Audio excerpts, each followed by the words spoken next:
Assalamualaikum warahmatullahi wabarakatuh.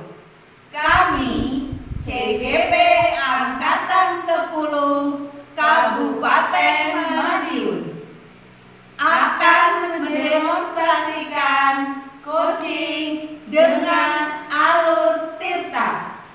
Selamat menyaksikan. Perkenalkan, nama saya Ria Juhariani dari SDN Kertosari 02, Kecamatan Geger. Perkenalkan, saya Gita Indrawati Kusuma dari SDN Kaibon 1. Perkenalkan, saya Miftah Purjana dari TK PGRI Dagangan. Assalamualaikum Bu Gita. Waalaikumsalam Bu Jana. Bagaimana kabarnya hari ini Bu Gita? Alhamdulillah Bu, kabar saya itu baik, tapi memang akhir-akhir ini itu ada beberapa hal yang menjadi pikiran saya, dan itu membuat saya itu ya sempat emosional saya tuh naik turun. Nah, kira-kira itu kenapa Bu Gita? Coba ceritakan ke saya. Mungkin saya dapat membantu Bu Gita untuk membacakan masalah Bu Gita yang sudah dialami saat ini. Iya Bu, ini dengan kan tahu saya ada di kelas 6. Nah, di kelas 6 tuh ngajarnya itu ya kalau dibilang mudah, nggak mudah, karena mereka tuh anak-anak seumuran mereka tuh anak-anak yang aktif-aktifnya mencari identitas diri. Iya, betul. Nah, di kelas saya itu ada 2 anak yang namanya Jason sama Ibra. 2 anak itu sering kali berkata yang kotor seperti miso, kemudian saling mengejek nama orang tua. Ketika itu terjadi, maka kan seperti terjadi suatu bully di sekitar dan di kelas itu sendiri Bu.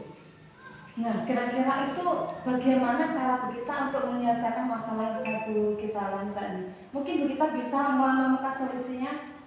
Iya, kalau saya itu Bu, memang ketika saya tuh mendengarkan anak tersebut langsung berkata kotor, itu langsung saya panggil Bu ke kantor. 2 anak itu saya panggil ke kantor. Dan setelah dipanggil, ya yang namanya anak, oke, dia tidak melakukan lagi. Tapi setelahnya kejadian yang sama itu berulang. Oh, seperti itu ya Bu Gita. Terus bagaimana alasannya kenapa sampai anak bisa seperti itu Bu Gita?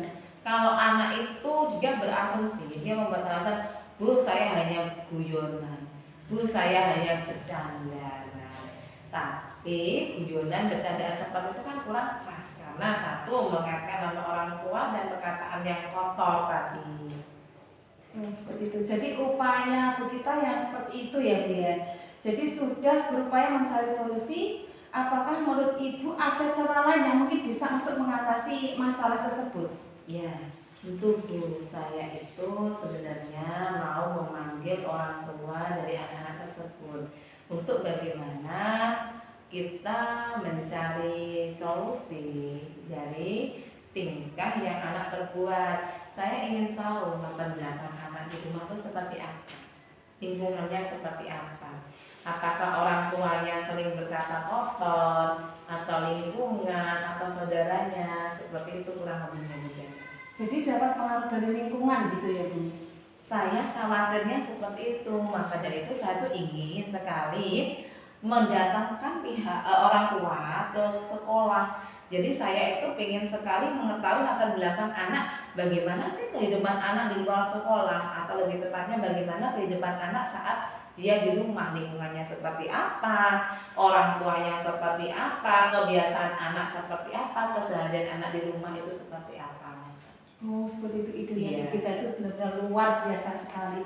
Jadi anak tersebut diajak berbicara dari hati ke hati seperti itu ya Bu Gita? Iya, tentunya memang Bu, saya itu harus mengajak ngobrol anak tersebut dari hati ke hati. Tapi kembali lagi Bu, yang namanya anak, ya ketika saya mengajak ngobrol dari hati ke hati, oke, anak menyatakan, ya Bu, saya tidak akan mengulang lagi. Tetapi yang terjadi besoknya dan besoknya lagi terulang kembali dengan kejadian yang sama. Jadi saya rasa, oh ini pasti dipicu sesuatu hal. Jadi makanya saya selain ingin mendatangkan pihak orang tua ke sekolah, itu saya juga ingin mengobservasi lingkungan kelas. Apakah ada yang memicu anak tersebut? Kenapa anak tersebut berkata kotor? Atau misalnya temannya itu mancing emosi anak tersebut, terus anak tersebut jadi terpancing emosinya terus berkata kotor seperti itu. Oh seperti itu. Jadi begini Bu Gita, sebelum Bu Gita menyelesaikan masalah itu mungkin ada skala penilaian yang Bu Gita lakukan itu kira-kira di antara 1 sampai 10 itu berapa Bu Gita? Kalau skala penilaian itu yang sudah saya lakukan itu ada di 6 ya. Tapi saya rasa memang kurang. Saya butuh penekanan lagi, pemetaan terhadap sesuatu yang ada di sekitar lingkungan saya, dan itu saya tidak bisa berjalan sendiri Bu. Saya butuh bantuan kepala sekolah, butuh bantuan kolega dan rekan teman sejawat saya, dan itu yang menjadi pemikiran saya juga, bagaimana saya bisa berkolaborasi dengan pihak pemangku kepentingan. Karena kalau saya berjalan sendiri dengan saya mencari akar permasalahan ini, itu kalau saya ingin menuntaskan sampai akar-akarnya, saya jelas butuh bantuan dari berbagai pihak. Oh seperti itu. Sekarang kalau sudah berkolaborasi dengan rekan sejat ya Bu tadi, nah itu mungkin kira-kira ada perubahan penilaiannya Ibu, dari mulai dari tadi 6 ya Bu ya, mungkin bisa naik? Kalau itu jelas saya yakin bisa Bu. Karena apa? Kalau ketika semua terlibat, semua melakukan seperti observasi terhadap anak itu, pemantauan, saya rasa lambat laun kita akan bisa menciptakan suatu budaya positif yang baik di sekolah. Nah, dengan kita ingin menciptakan budaya positif yang baik di sekolah, tentunya saya kan nggak bisa Bu berjalan sendiri. Kalau semua pihak-pihak pemangku kepentingan itu mau berkontribusi, mau bersama-sama mencari alternatif suatu pemecahan masalah kepada suatu kasus gitu, itu saya rasa skala yang targetnya semula 6 bisa naik, jangankan ke 7, 8, 9, ke 10 akamnya, saya jelas butuh bantuan dari berbagai pihak. Oh seperti itu. Sekarang kalau sudah berkolaborasi dengan rekan sejat ya Bu tadi, nah itu mungkin kira-kira ada perubahan penilaiannya Ibu, dari mulai dari tadi 6 ya Bu ya, mungkin bisa naik? Kalau itu jelas saya yakin bisa Bu. Karena apa? Kalau ketika semua terlibat, semua melakukan seperti observasi terhadap anak itu, pemantauan, saya rasa lambat laun kita akan bisa menciptakan suatu budaya positif yang baik di sekolah. Nah, dengan kita ingin menciptakan budaya positif yang baik di sekolah, tentunya saya kan nggak bisa Bu berjalan sendiri. Kalau semua pihak-pihak pemangku kepentingan itu mau berkontribusi, mau bersama-sama mencari alternatif suatu pemecahan masalah kepada suatu kasus gitu, itu saya rasa skala yang targetnya semula 6 bisa naik, jangankan ke 7, 8, 9, ke 10 pun bisa Bu. Seperti itu. Semoga upaya yang diberikan Bu Gita nanti dapat berjalan dengan lancar ya Bu Gita. Amin. Saya dapat bisa mengatasi masalah tersebut. Kemudian indikator keberhasilan setelah dilakukan upaya-upaya ini seperti apa ya Bu? Kalau indikator keberhasilan untuk mengetahui apakah ini berhasil atau tidak, ya saya jelas melihatnya dari apa perubahan anak setelah saya melakukan pemetaan terhadap solusi saya tadi. Misal setelah saya mendudukkan anak bicara dari hati ke hati, perubahannya ada enggak? Ketika saya panggil orang tuanya, ketika saya lakukan observasi kelas, dan ketika saya berkolaborasi dengan kolega saya, kalau memang anak tersebut secara sikap bisa menunjukkan potensi perubahan, maka itu dikatakan berhasil. Seperti itu. Baik Bu Gita, jadi itu ukuran keberhasilannya ya Bu ya. Dengan perubahan perilaku anak tersebut ya tadi menjadi lebih baik. Seperti itu ya Bu. Ya. Nah sekarang apa yang menjadi komitmen Bu Gita terhadap masalah ini dan upaya yang akan dilakukan itu seperti apa Bu Gita? Yang menjadi komitmen saya terhadap masalah ini tentunya kita tidak bisa berhenti sampai di sini saja. Untuk menciptakan suatu budaya yang positif di sekolah, tentu harus ada pembiasaan-pembiasaan yang dilakukan berulang-ulang. Tidak bisa stop berhenti di situ. Saat ada masalah, kita baru cari solusi, baru cari akar permasalahannya. Tapi kalau kita tidak membudayakan suatu hal yang baik dengan nilai-nilai yang baik kepada anak, itu kejadian seperti itu akan berulang lagi Bu, seperti itu. Jadi maka perlunya kepentingan kenapa kita itu harus membudayakan budaya yang positif, menunjukkan anak, mengingatkan anak tentang keyakinan yang sudah kita kesepakati bersama di kelas, agar perilaku-perilaku yang kita anggap menyimpang di lingkungan sekolah ini itu lambat laun bisa terkikis. Jadi jangan kita nunggu masalah baru kita mencari solusi, tapi bagaimana kita itu bisa menjembatani agar tidak terjadi suatu permasalahan di lingkungan sekolah. Oh, seperti itu. Jadi mulai kapan ya Bu kita akan melakukan pembiasaan budaya positif seperti itu tadi? Kalau pembiasaan budaya positif sudah saya lakukan sejak kemarin-kemarin Bu. Nah, kenapa ini ada seperti ini? Itulah yang menjadi tantangan untuk saya. Kenapa? Setelah saya melakukan pembiasaan seperti ini, anak masih bersikap seperti ini. Oh, berarti yang perlu saya observasi seperti yang saya sampaikan tadi, saya ingin melihat bagaimana lingkungan rumahnya. Oh, seperti itu. Baik. Kalau begitu bisa saya simpulkan ya Bu, mengenai masalah ini jadi ada murid Bu Gita yang seperti itu tadi yang kurang sopan seperti itu ya Bu, Iya. dan berlaku kurang baik seperti itu ya. Betul ya Bu ya? Iya, benar sekali. Bu Gita, bagaimana perasaannya setelah kita berbicara hari ini? Wah, jelas saya setelah bicara seperti ini kayak apa ya Bu ya? Yang namanya orang itu kan nggak mungkin lepas dari masalah ya Bu ya. Ketika kita itu bisa saling berbagi, mengungkapkan permasalahan yang ada dalam diri kita, itu rasanya itu kayak plong. Kayak pikiran tuh kayak kalau kita dapat teman curhat itu kayak kita dapat suatu solusi gitu. Kita dapat suatu alternatif. Oh, seperti ini loh baiknya, seperti ini loh baiknya, seperti itu Bu. Oh, seperti itu. Alhamdulillah Bu. Saya sudah tidak sabar lagi mendengar kabar baiknya dari Bu Gita untuk keberhasilan upaya dari Bu Gita itu tadi ya. Baik Bu Gita, sekian dari saya. Terima kasih. Mungkin ada sesuatu yang mau diungkapkan lagi pada Bu Gita? Sudah cukup. Sudah. Kalau gitu saya akhiri ya Bu Gita. Ya. Assalamualaikum warahmatullahi wabarakatuh. Waalaikumsalam warahmatullahi wabarakatuh. Assalamualaikum Bu Gita, bagaimana kabarnya? Waalaikumsalam Bu Jana, alhamdulillah kabar saya hari ini baik Bu. Baik Bu, hari ini kita akan melakukan praktek coaching ya Bu Gita. Nah, yang mana sebelum melakukan praktek itu Ibu juga harus memahami nih beberapa penilaian dari praktek ini.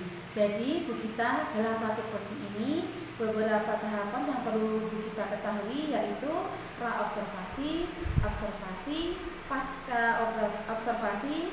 Nah, ini saya jelaskan sedikit ya Bu. Yang pertama, pra-observasi yaitu saya akan menanyakan kompetensi atau indikator yang akan Ibu kembangkan dalam praktek ini. Yang kedua, observasi, saya akan mengamati kegiatan selama Ibu praktek coaching. Yang ketiga, pasca observasi, yang mana nanti Ibu dapat merefleksikan apa yang sudah Ibu kembangkan kembali pada coaching selanjutnya.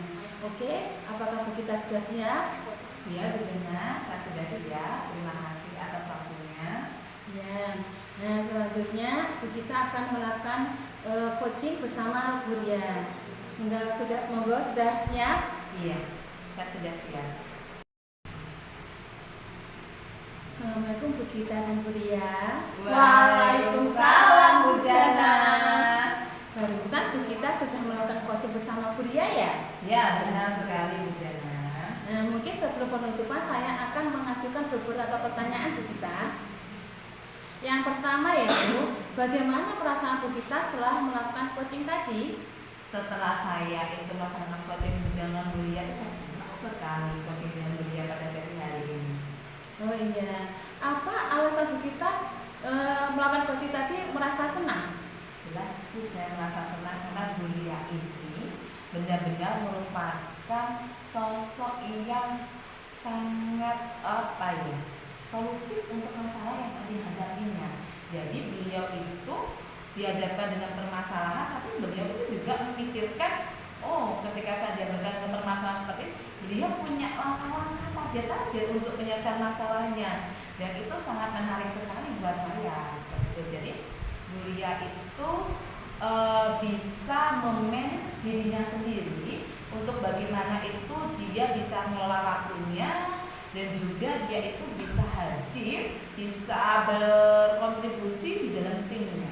Sehingga Bulia itu saya nilai cukup bagus progresnya dalam sosial emosionalnya, baik secara individu maupun kepada lingkungan.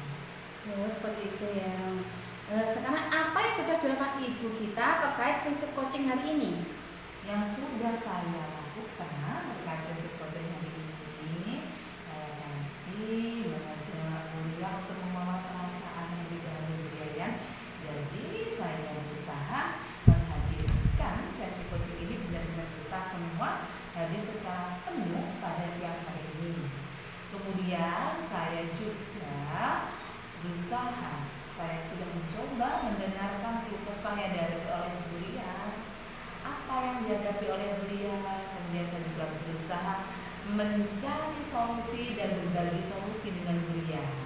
Saya juga mengajukan pertanyaan-pertanyaan yang reflektif untuk Bulia, yang tujuannya untuk perkembangan dan peningkatan kompetensi dari Bulia sendiri. Oh ya. Sekarang boleh saya mengamati hasil pengamatan saya, Bu. Sesuai dengan kegiatan coaching kita hari ini, semuanya sudah berjalan dengan baik, prosesnya sudah sesuai dengan alur kita. Ibu sudah berusaha dapat menggali informasi dari pertanyaan yang diajukan, sehingga coach menemukan jawaban dari permasalahannya. Bagaimana perasaan Ibu setelah mendengar hal ini? Alhamdulillah, saya sangat senang sekali, dan semoga sesi coaching ini juga bisa bermanfaat untuk Bulia pada khususnya, dan untuk kemajuan dan perkembangan di bidang pendidikan secara umum. Alhamdulillah. Alhamdulillahirrabbilalamin. Kami bertiga, saya Gita Enggawati Kusuma, dan rekan sebelah kanan saya Ria Juhariani, rekan sebelah kiri saya Miftah Jana. kami sudah melaksanakan kegiatan praktik coaching untuk menyelesaikan tugas demonstrasi konseptual pada modul 2.3. Semoga bermanfaat. CGP Angkatan 10 Kreatif Inovatif.